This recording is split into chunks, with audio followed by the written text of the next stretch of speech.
Hello friends, ఇవాల్టి special అటుకుల mixture. దీనికోసం పల్లీల్ని బాగా ఫ్రై చేసుకుని పక్కన పెట్టుకోండి. ఒక ప్యాన్లో ఆయిల్ పోసుకొని ఆయిల్ కొద్దిగా హీట్ ఎక్కగానే సిమ్లో ఉంచి అటుకుల్ని కొద్దిగా వేసుకుని ఫ్రై చేసుకుని పక్కకు తీసేసుకోండి. ఆయిల్ సిమ్లోనే ఉండాలండి, ఎందుకంటే అటుకులు బాగా ఫ్రై అయిపోతే టేస్ట్ అంతగా బాగోవు.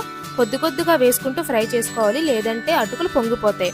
అదే ప్యాన్లో కొద్దిగా కరివేపాకు, కొన్ని జీడిపప్పులు వేసుకుని బాగా ఫ్రై చేసుకుని పక్కకు తీసుకోవాలి. ఫ్రై చేసిన అటుకుల్లో 1 స్పూన్ పసుపు, 1 స్పూన్ కారం, రుచికి సరిపడా ఉప్పు వేసుకుని పక్కన పెట్టుకున్న పల్లీల్ని, కరివేపాకు, జీడిపప్పుని వేసుకుని బాగా కలుపుకోవాలి. ఇంట్రెస్ట్ ఉన్న వాళ్ళు దీంట్లో వేపుడు శనగపప్పు, అది చట్నీకి వాడతాం కదండి, ఆ పప్పు వేసుకుంటే ఇంకా టేస్ట్గా ఉంటుంది. ఇవన్నీ వేసుకుని బాగా మిక్స్ చేసేసుకుంటే మంచి అటుకుల మిక్చర్ రెడీ అయిపోతుంది. మరి ఇవాల్టి పొడుపు కదా, ఈనదు పొర్లదు, బంధం వేస్తే బిందెడు పాలిస్తుంది. అర్థమైంది కదండి? ఆన్సర్ తెలిసిన వాళ్ళు కామెంట్ సెక్షన్లో చేయండి, లేదంటే నెక్స్ట్ వీడియోలో నేనే చెప్తాను.